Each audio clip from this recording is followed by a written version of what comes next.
Task force పోలీసులకు shock ఇచ్చారు Hyderabad CP Sajjanar. ఒకేసారి 80 మంది సిబ్బందిని బదిలీ చేశారు. ఎస్ఐ నుంచి కానిస్టేబుల్ వరకు ర్యాంక్ అధికారులను అటాచ్ చేశారు. కొన్నేళ్లుగా టాస్క్ ఫోర్స్ లో పాతుకుపోయారు అధికారులు. ఇటీవల కాలంలో టాస్క్ ఫోర్స్ అధికారులపై అవినీతి ఆరోపణలొచ్చాయి. ఒక నిందితుడిని తప్పించినందుకు భారీగా డబ్బులు తీసుకున్నట్లు ఆరోపణలొచ్చాయి. టాస్క్ ఫోర్స్ ప్రక్షాళనకి నిర్ణయం తీసుకున్నారని అధికారులు చెబుతున్నారు.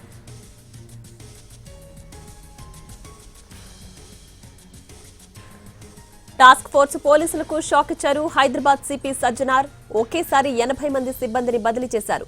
ఎస్ఐ నుంచి కానిస్టేబుల్ వరకు ర్యాంక్ అధికారులను అటాచ్ చేశారు. కొన్నేళ్లుగా టాస్క్ ఫోర్స్ లో పాతుకుపోయారు అధికారులు.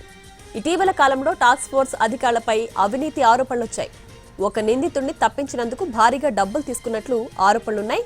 టాస్క్ ఫోర్స్ ప్రక్షాళనకే నిర్ణయం తీసుకున్నారని అధికారులు చెబుతున్నారు.